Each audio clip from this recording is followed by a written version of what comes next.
Today I'm treating the XJS to a rare visit to its previous owners, Darryl and Keith, as we visit one of those great British motor shows, set at Chatsworth House in Derbyshire.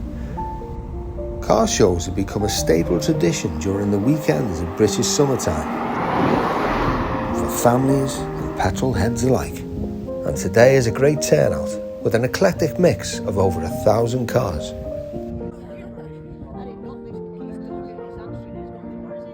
And after a bacon butty and a coffee, with everyone settled in, and the Jaguar safely ensconced and looking the part, you know, the best part of the day for me is to have an early stroll about and just see what's around.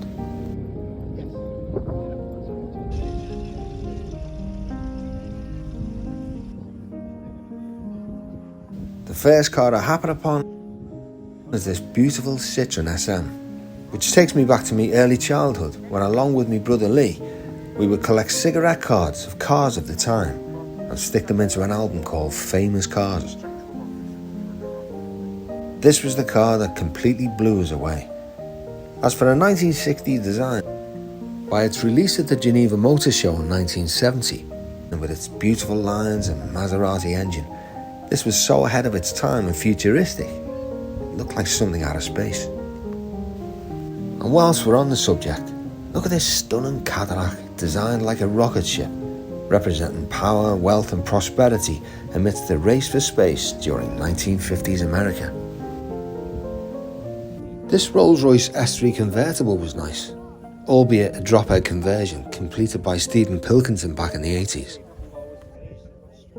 As was the splendid Jaguar XK150, another one for the British contingent. I'm not being averse to something a little bit different.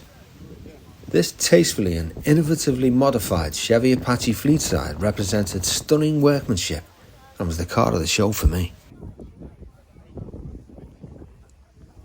And yet another stunning American space-age car was the 67 Corvette. You know, in 1963, these were sold with the rear split screen for 1 year only. Hard to believe that a lot of its owners converted them to a single rear window because of impaired rear vision. Really? Sacrilege. And then amongst this huge array of British and European classics, I'm struck by a beautiful black Porsche continually winking at me, which brings me on to this episode's feature on the 924. Unloved by many on its 1976 release, this is now revered by many as a true appreciating classic, and also the model that was ultimately responsible for saving Porsche. And as I talk with its proud owner Tim Green, this also allows me an opportunity to reminisce about one I restored a few years back. It was a 14,000 mile car that I found in a garage that belonged to a doctor, and it's just been left since like the 80s. We just parked it up and just for some reason never drove it again. And it was an absolute minter, you know. It was it had a little bit of corrosion because it was under a hole in the roof, but it was a decent car. But tell me the story of this, because this is a special car, isn't it? Yeah, I bought this car a couple of months ago now. I've a good friend of mine who's a big trader in Nottingham, car dealer in Nottingham. Yeah. It's a 1988 924 S Le Mans. They did 37 in black and 37 in white to celebrate the 12th win of Le Mans. Yeah. And it was part of a Porsche competition when all the transactional cars were they were given a transactional car to restore, and they obviously all rotted out and needed loads of work done to it.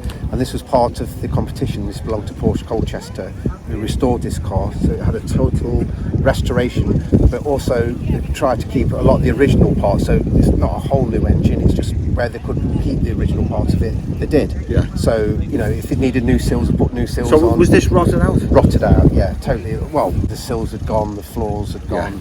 Yeah, it was in a sorry state. Yeah, it was rotted out. Yeah. Can we look at the interior? Yeah, of course, mate, yeah.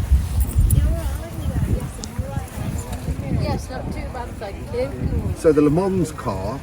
Oh, you're blowing it. What's wrong There with we that? go. No, nothing.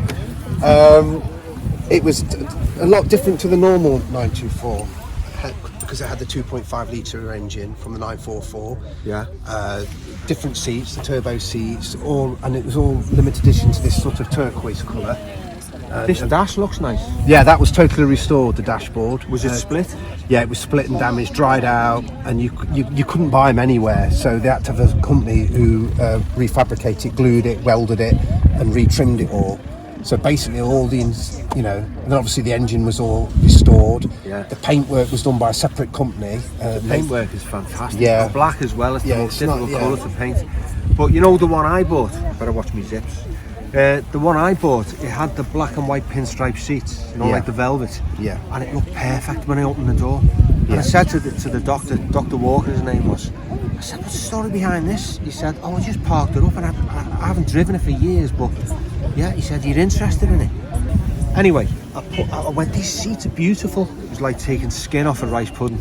They literally just disintegrated as I touched Tried them. it out. But I managed to get a roll of the proper cloth from a guy in Paris, and I recovered the seats and the door panels, and it was like new, the car. It still had the stickers on the engine and everything, and it was all genuine 14,000 miles.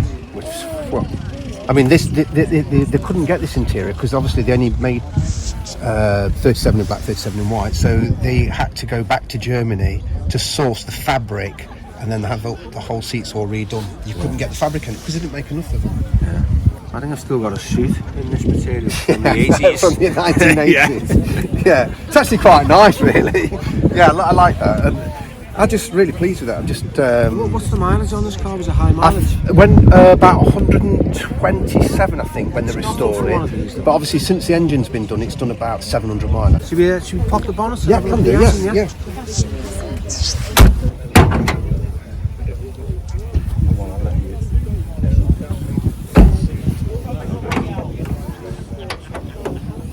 See, look. Just. But like I say, they didn't. It's not wholly everything. They kept what they could, but replaced what needed replacing. Yeah. Basically. So if it wasn't safe, they replaced You know, it. the only thing I'll point out, Tim, and I don't know who did this, but I think you see this brush seam seal, whatever you call Yeah, it. yeah. It should just be there and that be smooth. I think. I mean, I'm sure I'll be corrected by somebody writing in whatever, but I think it should just have the seam sealer like here, and Yeah. that should be smooth. Yeah, it does make sense. Just little things Yeah, it does like make that, you know, sense. and our axe will pick up on. Yeah. Or, listen, I stand to be corrected if I'm wrong. No, it's. And considering it was done at Porsche, you'd think that'd be right. But the problem is, there's young guys working on it a lot of the time who missed they've missed this generation. So Yeah. there's things that won't be quite accurate. Yeah. But apart, this car is like the nicest one of these I've ever seen. I think there was about 3 or 4 involved, and one person was in charge of the interior. Yeah. One person, they sent the car to be painted at a paint shop that they recommended. Yeah. And then the engine, they had a special compartment, did the engine, and there was like a team of people that put it together. Yeah. And then it went to Goodwood to be judged, and then went back to Germany, did the Nuremberg Ring, went back to the German factory, Porsche They factory. thought of as the hairdressers' cars, weren't they?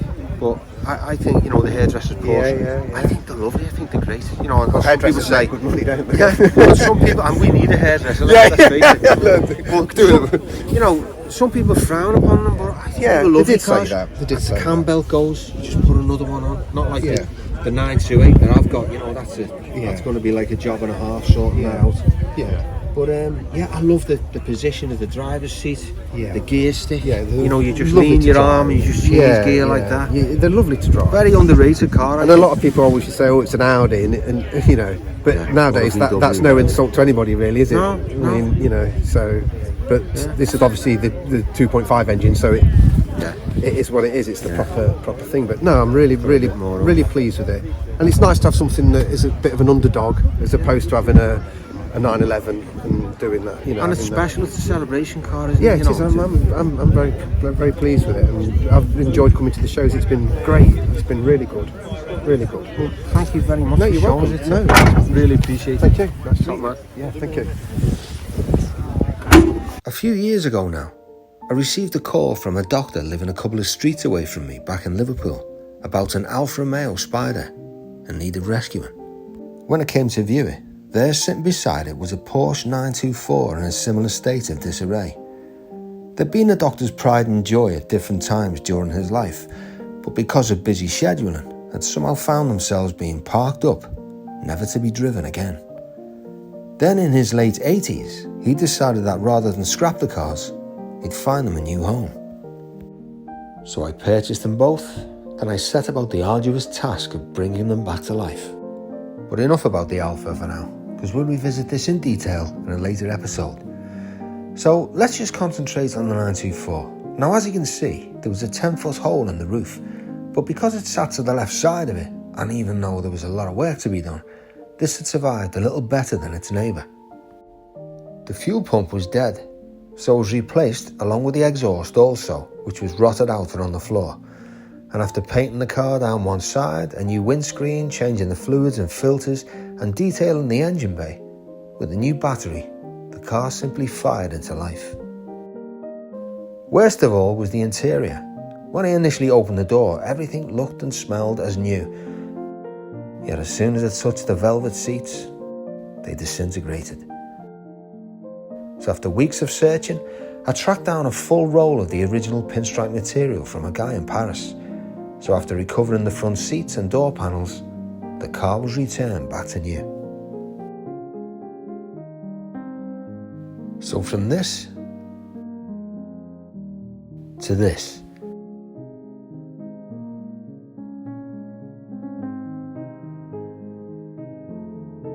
And after fitting a brand new motor for the pop-up lights, both worked as they should. I re-lacquered the wheels and fitted new tyres, and noticed the original stickers on both the door shuts and in the engine bay, as well as the brand new spare still in the back. So after just a few weeks' work and a new MOT, another car destined for the scrapyard was saved.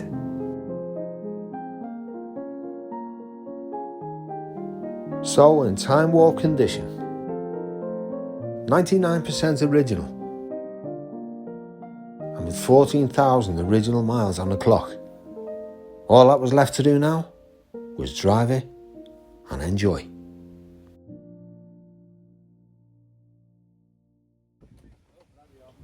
Well, that was a nice little visit down memory lane.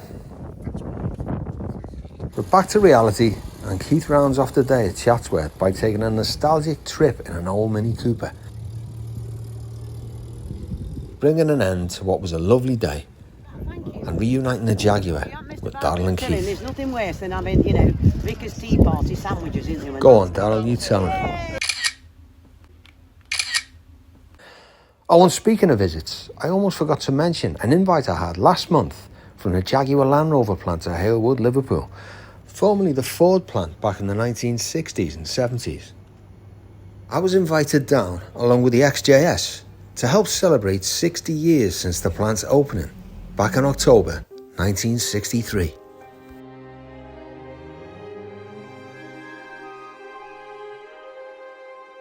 And as we take a look back in time through the years from the original Ford plant, it's amazing to see the transformation to the state-of-the-art Jaguar Land Rover plant we celebrate here today. And during a special personal tour of the production line, I realised this was a rare opportunity, as in all the years since the Ford plant originally opened, this had never been on offer to the general public.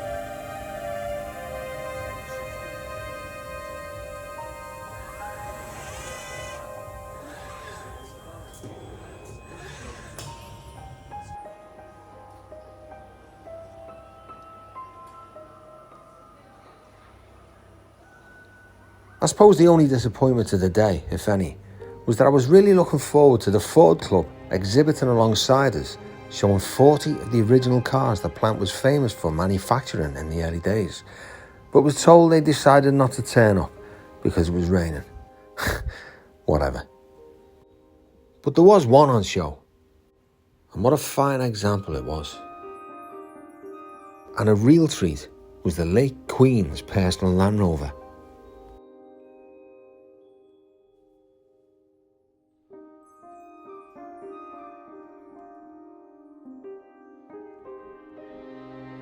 and alongside it, the State Review Royal Range Rover.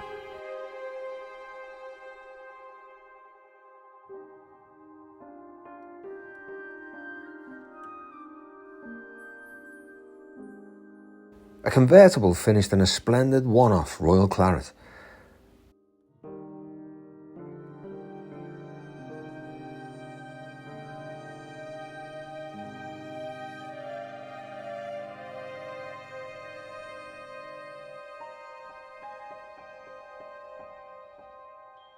What a stunning car.